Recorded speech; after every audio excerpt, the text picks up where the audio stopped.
Hey guys, I hope you're all keeping safe and well in these very, very strange times.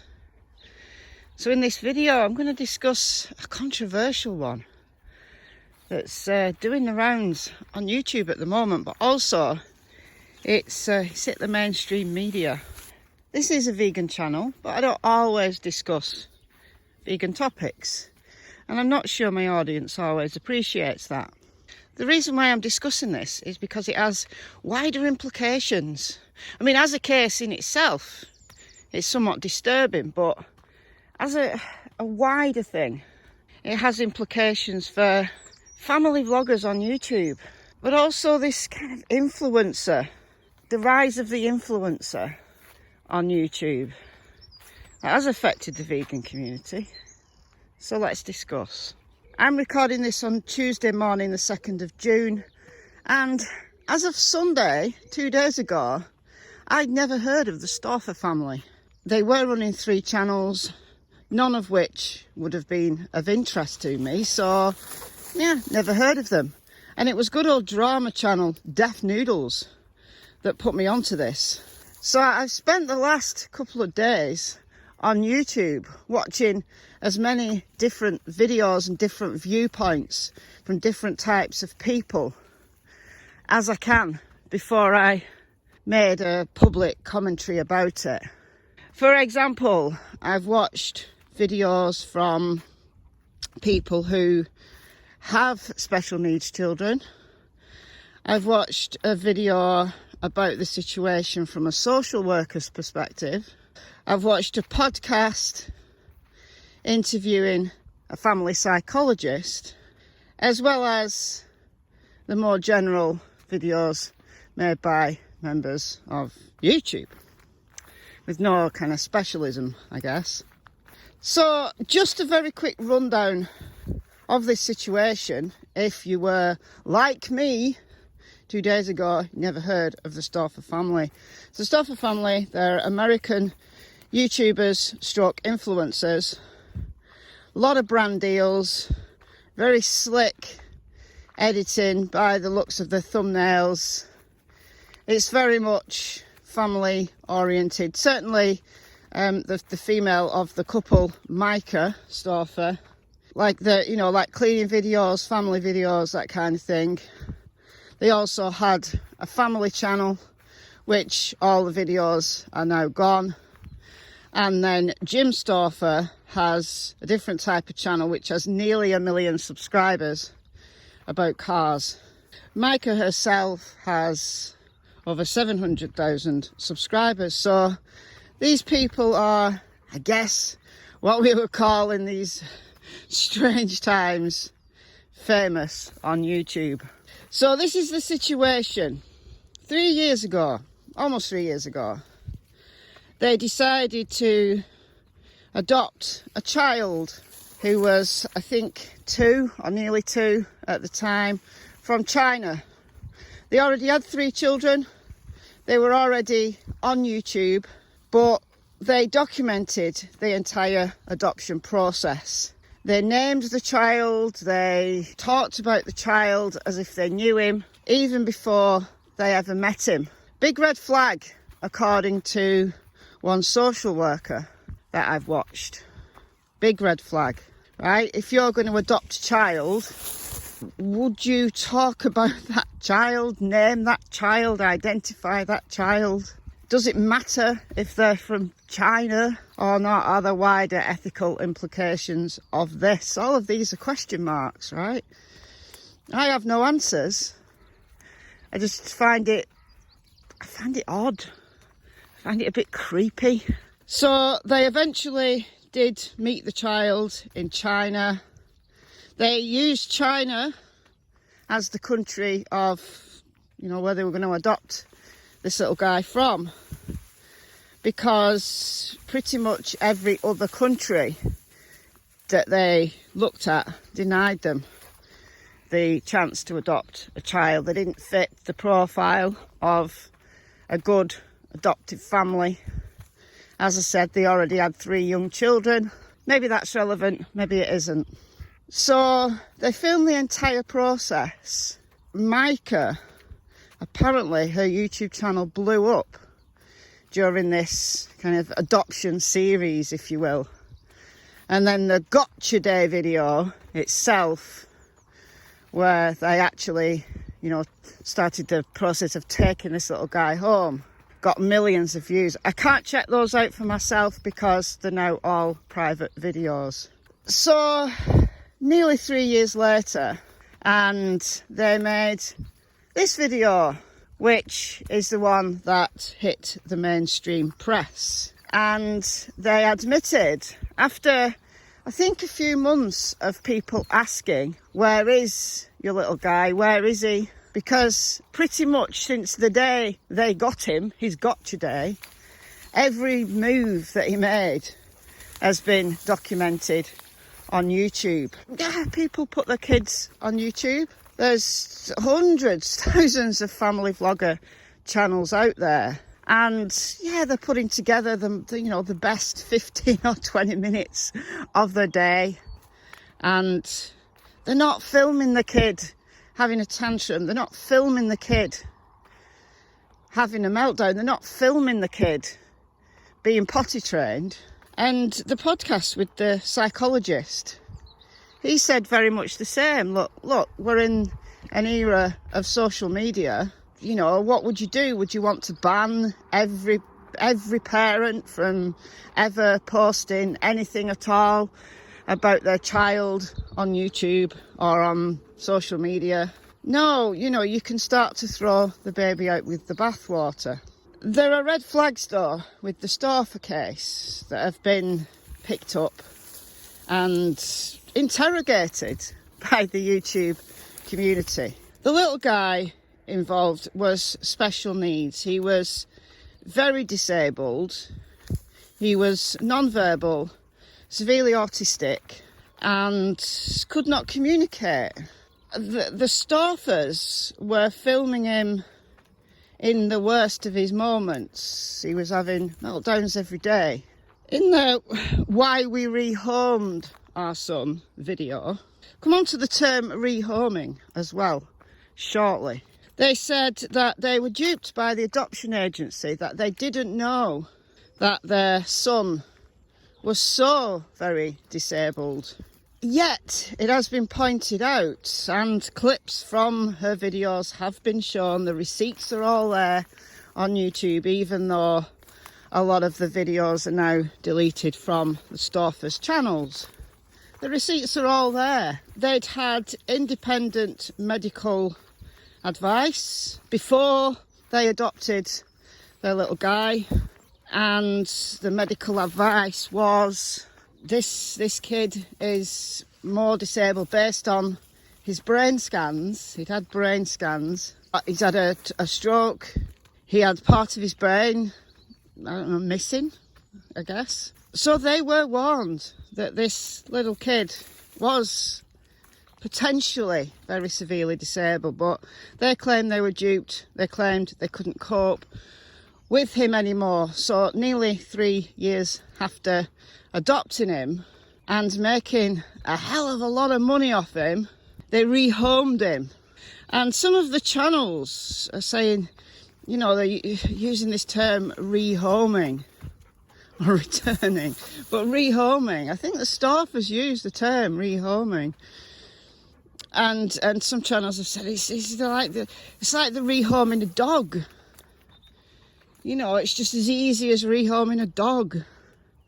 Well, as a vegan, I could make this into a speciesist argument. I really could, and say, well, surely there's no difference between rehoming a dog that's a member of your family and rehoming a child that's a member of your family. But this is where I do have perhaps some sympathy with the Stauffers, that they weren't coping with this little guy, even though they were made aware that he was severely disabled before they even adopted him. Well, perhaps reality hit, and they did eventually realise, and made many videos about it, that they were struggling with him. They were you know, showing him in his worst of times.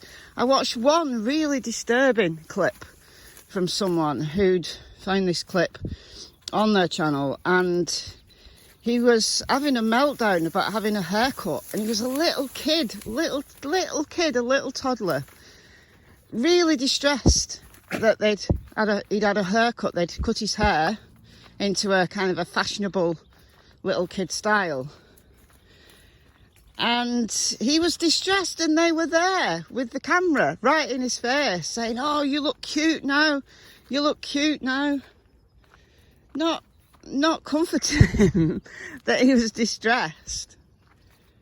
There's just so many red flags. But I do have some sympathy that perhaps they didn't realise just how hard this was going to be. And surely it's better to admit that and you know, do the best thing for the child or the dog, if it's a dog. Do the best thing for that sentient being, and find it a home who does have the psychological, the physical, whatever, has the capacity to give that child or that dog or whatever the animal is, to give it what it needs. It's better for that individual to be rehomed in a home that is better equipped, and certainly isn't going to stick a camera in its face when it's having the worst of times, right? Also disturbing is that all of the videos apparently were sponsored. So I did find this clip, and it is the only clip I'm going to play of the Stauffers, about talking about being able to be more connected to her son due to the laundry detergent she was using. To try to help our bond was I decided to use Dreft baby detergent. I can still feel like I'm snuggling that brand new baby, and I get that baby scent that I never got from my son. Now look, I can sit on high and say, you're bad people for rehoming your son. But I've never adopted a child, and I've never had a special needs child. So I'm very much looking at this from an outsider. So this is why I was prepared to give them the benefit of the doubt and say, yeah, you know, maybe it really was too much for them and they've done the decent thing for that child. Like if you have a dog that you're struggling with its behaviour, you can't cope, and it's more detrimental to keep that dog in the current family, it's better to rehome it. It is. It is. However hard it is, and I'm certainly not saying that the Stauffers have had an easy time over this. I'm not saying that they and their children haven't been incredibly distressed over this. I'm sure there are many things that perhaps this little guy was doing that they couldn't cope with, that they didn't share on camera. I'm giving them all the benefit of the doubt here. But it always comes back to this aspect of money that just isn't sitting right. And it isn't sitting right with me, it isn't sitting right with a lot of the commentators. That up until a few days ago, because, you know, this rehoming happened a while ago, and apparently, by the way, the little guy is safe and well. He's in a foster home, apparently, according to one commentator who has spoken to someone who's seen this little kid in his new life. Can't verify the authenticity of any of these claims, but let's just hope that he's now in a place where he really is being looked after. However, you know, just so disturbed and so affected this little guy will be. And the Stauffers have even been quoted in mainstream media saying that their son wanted to be rehomed. You know, there's this kind of reframing thing going on that makes me feel it's just not quite genuine. But they were kind of forced to make the video because so many people who'd watched this little guy from his, you know, even before he became a member of the Stauffer family, they'd watched his journey from China. They'd watched the trials and tribulations of the family. Her YouTube channel blew up because of this. She became known as an adoption mom. She apparently, according to one commentator, always wanted to be YouTube famous. After speaking to one of her past neighbours, she always wanted to be YouTube famous, and they tried different kind of fits to see what would stick on YouTube. I did find an old channel of theirs on Social Blade, which was about food. And, you know, there's nothing wrong with that. You know, if you're new, you play around with ideas. But then they hit on this adoption, and the most cynical amongst the YouTube commentators would say, yeah, she'd been watching family vloggers, some of whom are special needs families, some of whom have really large families, and, you know, they have blended families. Some are natural biological children, some are adopted, and they're adopting because of, you know, God tells them to do this. But apparently Micah Stauffer was never religious until she started making these adoption videos. There's all sorts of things that are just red flags, that you just not right. Just not right. So up until a few days ago, when this, you know, they made this video and the story blew up, they were still profiting off this little guy. They were still profiting off his story. A lot of brands have kind of pulled out of their affiliation with them. So will they survive this as YouTube influencers? Who knows, right? The modern world, we have such short attention spans. Maybe they'll reinvent themselves or something, and they'll come back bigger and better. You know, Jim Stauffer has a car channel with nearly 1 million subs, so I don't think they're going to be on the breadline anytime soon. So there's that. But I have a more general problem with this, and that is about influencers. Right, the vegan community has seen influencers come and go. You know, we've got the raw alignment and the confidence mastery. You know, she had to reinvent herself from raw alignment when she gave up veganism, and she got sponsored to do a 30-day carnivore challenge. It kind of makes you laugh. And she's now doing this confidence mastery program. There's so many of these influencers who tagged themselves onto veganism when it was rising as a topic on YouTube. And apparently the Stauffers had a go at raw veganism. You know, riding a wave. And then when that wave kind of, you know, crashes and burns a little bit, it's not the ethics that's keeping them there, as either vegan influencers or adoption families. No, they move on. Because actually, it's the money that they're looking for. It's not ethical at all, what they're doing. So we have a problem with this influencer idea. Many in the vegan community have a problem with these influencers because they are fake. They are fake. They are so fake. But they get this big following because their videos are polished, their videos are professional. You know, they just have this, they have this, you know, shiny, sparkly, perfect image. And it's easy for people who are perhaps vulnerable, want to emulate this lifestyle that they're putting out. And that's why brands affiliate with them, because, you know, they know that there's people watching this, thousands, many hundreds of thousands of people watching this, who want to emulate these YouTubers. They want the lifestyle of these YouTubers. So buy our product and be like them. Ugh, that's advertising all over though, isn't it?